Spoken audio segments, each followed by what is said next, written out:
Hello students, welcome back to my channel. कैसे हो आप सब? उम्मीद करती हूँ बेटा सभी अच्छे होंगे और अपना ख्याल भी रख रहे होंगे। तो बेटा जैसा कि हमारी 9th क्लास की एनसीईआरटी साइंस की 5th चैप्टर चला हुआ है, ठीक है, जीवन की मौलिक इकाई। उसमें आज हम क्या पढ़ेंगे बेटा? आज हम अपना पार्ट 4 करने जा रहे हैं, ठीक है।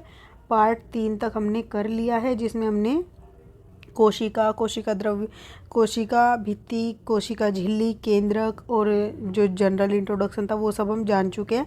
आज हम जानेंगे कोशिका द्रव्य के बारे में, ठीक है। तो अच्छे से समझना है आपको, और कोई भी डाउट आए तो आप कमेंट बॉक्स में पूछ सकते हो। और अगर किसी ने पीछे का भी नहीं देखा है तो बेटा उसके वीडियोज़ का लिंक तुम्हें नीचे मिल जाएगा, या चैनल पर जाके चेक कर सकते हो स्टडी वाइजली पे, ठीक है। ये सर्च करोगे या फिर इसके पीछे ये भी लिख सकते हो, स्टडी वाइजली विद मी शिखा, ठीक है। तो यहाँ से आपको मिल जाएंगी आपकी प्लेलिस्ट के अंदर सारी वर्कशीट। अगर कोई नया बच्चा है तो उनके लिए मैं बता रही हूँ ये। और अब हम अपना टॉपिक स्टार्ट करते हैं बेटा। तो देखो, कोशिका द्रव्य क्या होता है हमें पता है। कोशिका द्रव्य क्या होता है? इसके बीच का हिस्सा कोशिका द्रव्य कहलाता है। तो अब इसके अंदर और क्या क्या चीज़ें होती हैं? जब हमने प्याज की झिल्ली तथा मनुष्य के गाल की कोशिकाओं की स्लाइड को देखा, तब हमें प्रत्येक क्या हुआ था, तो प्रत्येक जो कोशिका थी में उसके अंदर एक बड़ा क्षेत्र दिखाई दिया जो कोशिका झिल्ली से घिरा था, ठीक है। तो ये क्या था? बड़ा क्षेत्र था जो कोशिका झिल्ली से घिरा हुआ है। और इस क्षेत्र में बहुत हल्का सा धब्बा था जो ये बीच में था। इसे कोशिका द्रव्य कहते हैं। किसको? तो इस क्षेत्र को जिसमें काला धब्बा था और कोशिका झिल्ली से घिरा था, इसे कोशिका द्रव्य कहते हैं। प्लाज्मा झिल्ली के अंदर कोशिका द्रव्य एक तरल पदार्थ होता है, मतलब लिक्विड होता है, ठीक है। इसमें बहुत से विशिष्ट कोशिका के घटक होते हैं। और इसमें बेटा बहुत सारे घटक होते हैं। जैसे तुम्हारे भोजन के अंदर क्या क्या होते हैं? विटामिन, प्रोटीन, वसा, कार्बोहाइड्रेट होते हैं। इसी तरीके से इसके अंदर जो ये भाग है, इसके अंदर भी अलग अलग तरीके के घटक होते हैं जिन्हें कोशिका का अंग कहा जाता है, ठीक है। प्रत्येक अंग कोशिका के लिए क्या करता है? अलग अलग कार्य करता है, ओके। कोशिका द्रव्य तथा केंद्रक दोनों को मिलाकर क्या बनता है? जीव द्रव्य। हमने बोला था जब हम केंद्रक और ये कोशिका द्रव्य को इकट्ठी बात करेंगे, यानी कोशिका के अंदर के सारे हिस्से की, तो वो जीव द्रव्य कहलाता है, ठीक है। अब कोशिका अंगक झिल्ली युक्त होते हैं। हमें पता है बेटा कोशिका अंगक जो होते हैं, जैसे एक कोशिका है, ये कोशिका भी झिल्ली युक्त होती है। इसके चारों तरफ क्या होती है? बाउंड्री होती है। ऐसे ही जो इसके अंदर घटक पाए जाते हैं वो भी क्या होते हैं? झिल्ली युक्त होते हैं, यानी उनके चारों तरफ भी क्या होती है? बाउंड्रीज होती है, जो इसको क्या करती हैं? अन्य घटक जो इसके अंदर होते हैं उनसे अलग करने का कार्य करती है, ठीक है। प्रोकैरियोटिक कोशिकाओं में वास्तविक केंद्रक के अतिरिक्त झिल्ली युक्त अंगक भी नहीं होते हैं। अब जो प्रोकैरियोटिक थी और यूकैरियोटिक कोशिकाएं हमने पढ़ी थी बेटा, उन दोनों में क्या था? एक के अंदर झिल्ली युक्त केंद्रक था और एक के अंदर झिल्ली युक्त केंद्रक नहीं था। तो प्रोकैरियोटिक कैसी थी?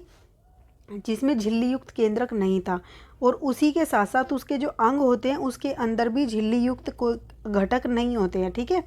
इस कोशिका द्रव्य में जो घटक पाए जाते हैं वे भी झिल्ली युक्त नहीं होते। जबकि यूकैरियोटिक कोशिकाओं में केंद्र के झिल्ली और झिल्ली युक्त अंगक दोनों होते हैं, ठीक है। झिल्ली की सार्थकता वायरस के उदाहरण से स्पष्ट कर सकते हैं। अब झिल्ली की सार्थकता मतलब कि झिल्ली का होना कितना जरूरी है, वो हम कैसे सार्थकता को सिद्ध कर सकते हैं? वायरस से। अब वायरस तुम पढ़ भी रहे हो, देख भी रहे हो अपने आसपास कि जो वायरस होता है क्या करता है? बीमारी फैलाता है, ठीक है, वायरल जिसको बोल देते हैं। अब कोरोना वायरस जो बीमारी है वो किसके कारण फैली है? कोरोना वायरस के कारण। तो जो वायरस होता है बेटा, वायरस में किसी भी प्रकार की झिल्ली नहीं पाई जाती। मतलब जो कोरोना वायरस है उसकी कोशिका को देखेंगे तो उसके अंदर झिल्ली युक्त क्या होती है? कोई भी घटक नहीं पाए जाते, या कोशिका भी झिल्ली युक्त नहीं होती है। इसीलिए इसमें जीवन के गुण तब तक लक्षित नहीं होते जब तक ये किसी के सजीव के शरीर में प्रविष्ट करके कोशिका की मशीनरी का उपयोग कर अपना बहुगुणन नहीं कर लेता। यानी कि जब तक ये किसी भी जीवित शरीर के शरीर में एंट्री नहीं करता है तब तक ये मृत ही रहता है, ठीक है। जैसे तुमने देखा होगा कि कोरोना वायरस किसी भी सरफेस के ऊपर रह सकता है, क्योंकि वो भारी वातावरण में मृत रहता है, ठीक है। वो रह नहीं सकता क्योंकि उसके चारों तरफ क्या है? झिल्ली भी नहीं है, भित्ति तो दूर झिल्ली भी नहीं है, ठीक है, जो उसकी सुरक्षा प्रदान करे उसको। तो क्या होता है? लेकिन जैसे ही वो किसी भी सजीव के शरीर में जाता है तो उसके अंदर की जो कोशिकाएं हैं जो कार्य कर रहे हैं उसका प्रयोग करके वो क्या करता है? अपना गुणन करता है और बीमारी फैलाता है, ठीक है। अब ये प्रोकैरियोटिक कोशिका और यूकैरियोटिक कोशिका में आपको डिफरेंस भी दिखाया गया है। जो आकार होता है प्रोकैरियोटिक का वो छोटा होता है। केंद्र की क्षेत्र कैसा होता है बेटा, कह सकते हो कि स्पष्ट नहीं होता, ठीक है, अस्पष्ट होता है, ठीक है। इसमें सुस्पष्ट होता है, जो चारों ओर से केंद्र के झिल्ली से घिरा होता है, ठीक है। और इसे क्या बोलते हैं बेटा, केंद्रकाय बोलते हैं। क्या बोलते हैं, केंद्रकाय, जो कि अस्पष्ट होता है। अब क्रोमोसोम क्या है, एक झिल्ली युक्त कोशिका अंगक अनुपस्थित होता है। जो क्रोमोसोम है एक, देखो इसके अंदर जो क्रोमोसोम है बेटा वो एक होता है, जबकि इसके अंदर क्रोमोसोम क्या होते हैं, एक से अधिक होते हैं। किसमें, यूकैरियोटिक में।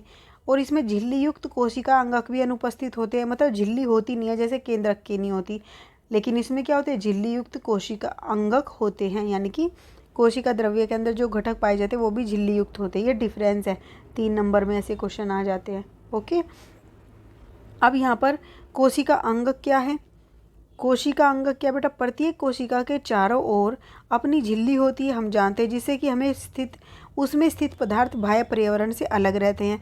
बड़ी तथा जटिल कोशिकाओं, जिसमें बहुकोशिकीय जीवों की कोशिकाएं भी शामिल हैं, को उपापचयी क्रियाओं की बहुत आवश्यकता होती है। जैसे हमारा शरीर है, उपापचयी क्रियाएं क्या होती है बेटा, भोजन को पचाना, भोजन को ग्रहण करना, श्वास लेना, ठीक है। श्वास लेने के बाद क्या होता है, फेफड़ों में कार्बन डाइऑक्साइड जाना, बाहर आना, ये सारी क्रियाएं हैं जो हमारे शरीर के अंदर होती है, और इनको बोला जाता है उपापचयी क्रिया, जो हमारे क्या करती है, जीवन यापन होता है जिनके द्वारा। अगर ये नहीं होंगी तो क्या होगा, हम जी नहीं सकते, ठीक है।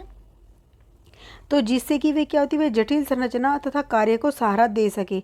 अब जो उपापचयी क्रियाएं हैं ये करना बहुत आवश्यक है। बहुकोशिकीय जीवों में क्या होती है, बहुकोशिकीय जीवों की जो कोशिकाएं होती है बड़ी जटिल होती हैं, ठीक है, जो क्या करती हैं, ये सारी कोशिकाएं ये सारी क्रियाओं को संपन्न करते हैं। इन विभिन्न प्रकार की उपापचयी क्रियाओं को अलग अलग रखने के लिए ये कोशिकाएं झिल्ली युक्त छोटी छोटी संरचनाओं का उपयोग करती हैं। क्या होता है, जो ये विभिन्न प्रकार की उपापचयी क्रियाएं हैं, इनको अलग अलग रखने के लिए क्या होता है, कोशिकाओं के जो घटक होते हैं उनके चारों तरफ क्या होती है, झिल्ली युक्त होती हैं, ठीक है, छोटी छोटी संरचनाएं। ओके, यानी कि वो झिल्ली युक्त होते हैं कुल मिलाकर उनके घटक, वो उसको क्या करते हैं, बाहरी वातावरण से अलग रखते हैं। यह यूकैरियोटिक कोशिकाओं का एक ऐसा गुण है जो उन्हें प्रोकैरियोटिक कोशिकाओं से अलग करता है। सबसे इम्पोर्टेंट गुण है, अगर तुमसे कोई पूछे यूकैरियोटिक और प्रोकैरियोटिक में मुख्य अंतर क्या है, तो मुख्य अंतर यही है कि क्या होता है, जो यूकैरियोटिक होती है उसमें तो झिल्ली होती है, और जो प्रोकैरियोटिक होती है उसमें झिल्ली नहीं होती, ठीक है। ये इसमें सबसे मेन डिफरेंस होता है। अब उसके बाद जो उन्हें प्रोकैरियोटिक कोशिकाओं से अलग करता है, इनमें से कुछ अंगक केवल इलेक्ट्रॉन सूक्ष्मदर्शी से देखे जा सकते हैं।